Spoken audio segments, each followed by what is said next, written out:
Hey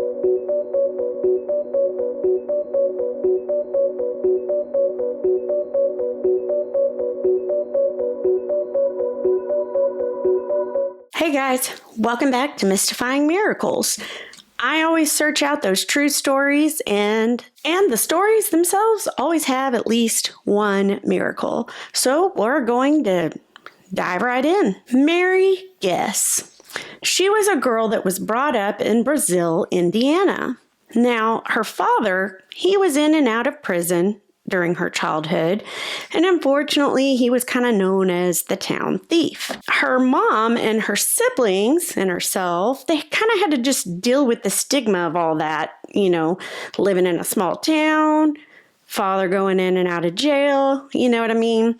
So, yeah, not to mention, her family was on welfare, so it was very hard to make ends meet. Mary's mother, she was a violent and angry woman. Now, Mary's mom would tell her and the other children that she loved them, but her actions, they stated otherwise. And unfortunately, whenever her brothers or sisters did something bad, Mary got blamed. And that might have been because she was the oldest. Now, in their household, beatings and lashings came on the regular. And, during all that time, Mary would think to herself, gosh, do all moms treat their children this way? In addition, Mary's mother would make her go to other neighbors' homes to beg for food and money, like all the time. When Mary was 10 years old, she got a bunch of odd jobs. She had 2 paper routes, she mowed lawns, raked leaves, she babysat. She did everything she could to raise money for the family to be able to eat and pay bills. But despite doing all those little jobs, there were still so many times that there was no food and they all went hungry. And also during that time, Mary says that miraculously, bags of groceries would just show up on their doorstep. They never saw who brought them. They don't know how they got there. They just show up. Now, you could say, well, the neighbors knew about their situation. I mean, if the kids are coming over begging for money and food all the time. So it could have been just like a neighbor bringing some groceries. But then again, maybe not. Who knows? Regardless, Mary knew, even at the age of 10, God actually had a hand in her life way back then. Now, Mary's grandpa, he had a stepson, and his name was Sean. When Mary was a freshman in high school, Sean asked her to the prom. Now, this was unheard of for many reasons. First of all, it was usually the popular kids that got asked to the prom. That wasn't Mary. Also, Mary was from a small town. They didn't have money, etc., etc. So she was quite shocked when Sean asked her. Sean's sister, Kelly, she took her the day before to like a salon to get her hair done, get her done up real pretty. And Mary looks back at that time and thinks, gosh, I felt like a princess that day. So it was something very kind that Kelly did for her. However, Mary did not know that evening, things were about to get dark. Mary thinks back on that night, and she thanks God that it happened to be a double date. So Kelly and her boyfriend were double dating with Sean and Mary to the prom and back. And the reason why Mary was so thankful that it was a double date is because on the way home from the prom, Sean actually tried to take advantage of Mary in the back seat. Kelly put a stop to it. She saw and heard what was going on, and she nixed that really quick. So thank the Lord for that, because if not, things probably would have turned out very different that evening. There was a tradition in this town for the high school students who attended prom, and that tradition was to go to a picnic the following day. So guess who showed up at the door the next morning? Yep, Sean. He was picking Mary up for the picnic. I mean, tradition, right? But Mary, she refused to get out of that bed. I mean, the previous night, she was frightened to death when she got home and she cried herself to sleep. There was no way she was going to get in a car with Sean and go somewhere else with the boy. But despite telling her mom what had happened the night before, her mom insisted she go to this picnic. This just blew me away when I read this part in the story. Her mom was more worried about Sean's feelings and being embarrassed if Mary didn't go than for her own daughter who just almost got taken advantage of the night before. That makes no sense. I'm sure you guys probably agree with that. But anyway, Mary still refused to get up. Now, meanwhile, while they're having this conversation, Mary and her mom, Sean's outside on the porch waiting for Mary, but she wasn't going to budge. So that day, her mom started beating her and pulling her by the hair to try to rip her out of that bed and force her to go to the picnic. It was also in this moment in the story that Mary states, all throughout her childhood, no matter how many physical beatings she got, the pain never hurt her as much as the words that came out of her mother's mouth. I mean, awful things like, you're never going to be loved, you're dumb, you're stupid, you're this, that. It was never a nice thing that came out of her mom's mouth. And Mary never did go to that picnic. Her mom couldn't pry her from that bed. But some time passed, and there came a day where Mary was having a conversation with God, and she asked him straight up, God, where were you when I got all those beatings? Where were you when I was in the back seat with Sean and he tried to use me and take advantage of me? Little did she know she would get an answer right then back from God. God told her during that prayer, he said he had always been there right with her. And he told her, you remember your mom could not pry you from that bed? It's because I was holding you down. Ugh, that gave me chills. Yeah, so he told her, Mary, in that prayer, he said that he was holding her down so her mom could not pull her free. Wow. And in that moment, Mary just kind of felt God telling her, trust me, follow me, and I'll take you on a journey for changes, choices, and victory that will happen. I just thought, that's a beautiful moment. Fast forward a little bit more, 2 years after that time, Mary is now 16, and her father's prison time was up. He was due to come back home, and he actually got a job pretty fast and started making an honest living. And one day he got home from work and he told Mary, quote, a nice young man is coming over to take you out on Friday night. Well, Mary refused. She said, no, I don't want any part of that. But her dad insisted. And if only Mary knew that in that moment, God was actually starting to work a miracle in her life. Up until that point, till she had that date, Mary had talks with God, just that he would send her somebody that actually loves her. And she recalls, just being with her high school girls and it being their lunch break. And they would sit there eating and talking to each other, and they would pick out the boys that they would see that they would date. And of course, they'd giggle and chatter. And Mary, in particular, remembers pointing at one young man and saying to her friends, if I was really desperate, I would go out with that guy. And of course, they giggled and chattered some more. But wouldn't you know it, guess who shows up at her door to pick her up Friday night for a date? That boy she had pointed out.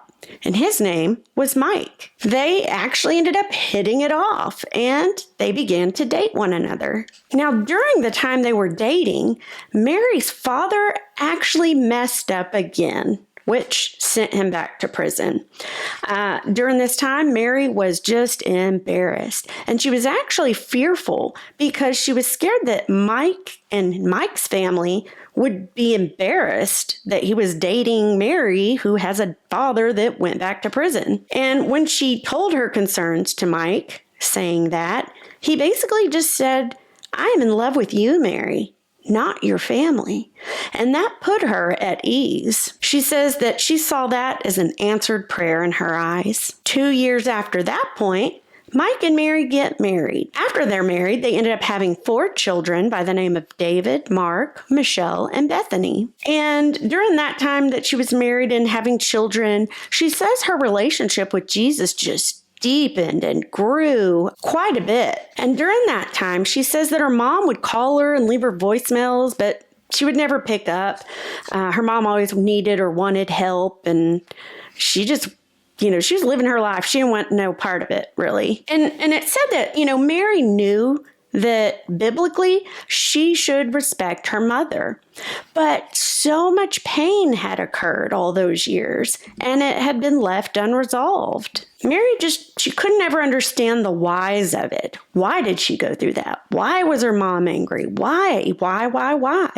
She just couldn't fathom any answer to those whys. And it wasn't until her own father's funeral that she would begin to get answers. It was there at the funeral that Mary's mother actually confessed to her that from the age of 3 until she was 18 and she left the house to get married, her father, which was Mary's grandpa, abused her mom all those years from 3 to 18. And hearing this, it broke Mary. Her heart just sunk. She felt awful for her mom. And it was also like a light bulb. It was like, aha, no wonder. This explains why she was so angry, why she beat us, why she, it makes sense now. But even despite those feelings, in that same moment, Mary's brain did a little shift and she began thinking differently. And she thought of, how could her mom have left her and her sister in the care of her grandpa if he had done that? And not just once, not just twice, several times her mom had left the 2 of them in his care.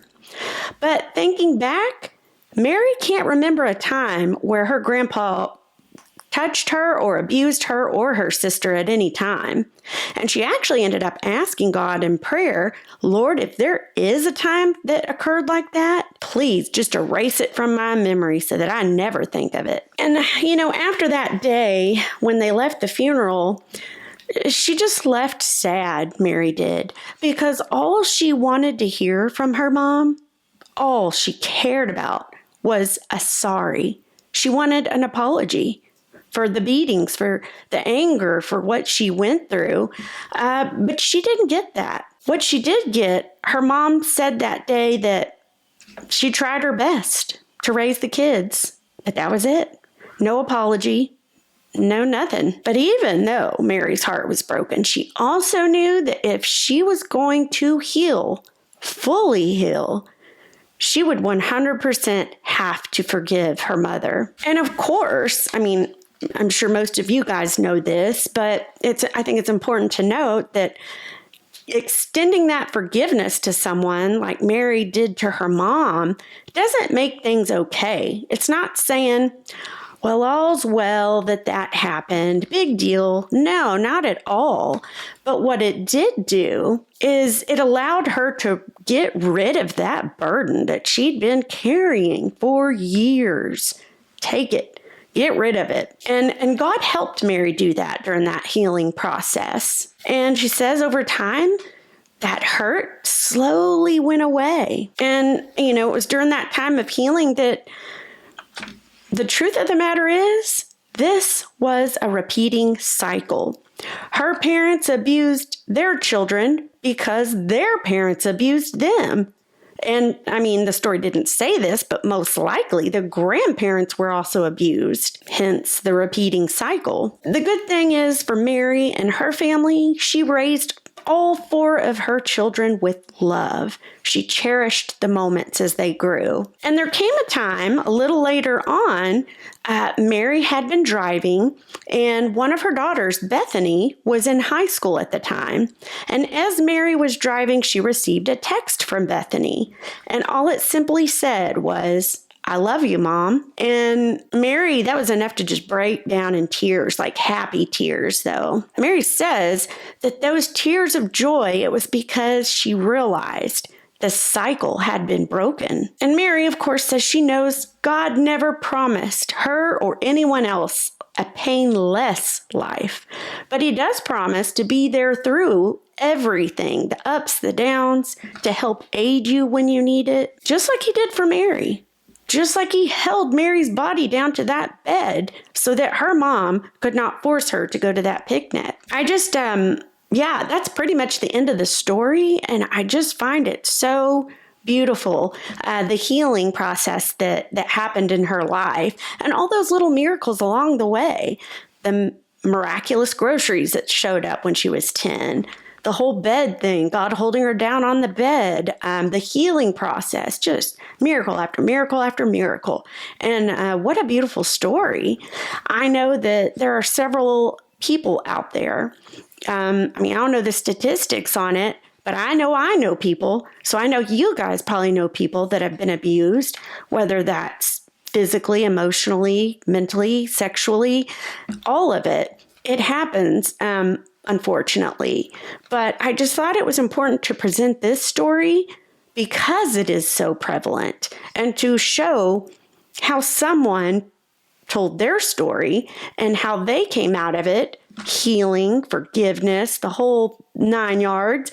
But almost most importantly, not only the forgiveness, but breaking the generational curse. I mean, that's a real thing. And I never knew that till recently, till maybe the last year and a half, I learned about generational curses, and that is a legit thing. But I don't know. All in all, just a beautiful story full of miracles, and I want to know what you guys think. Let me know in the comments, and then also just please remember to hit the like and subscribe if you don't mind, if you do enjoy these true stories. And other than that, I am appreciative of everyone that watches and enjoys this content. Thank you so much from the bottom of my heart, and I'll see you guys for the next one.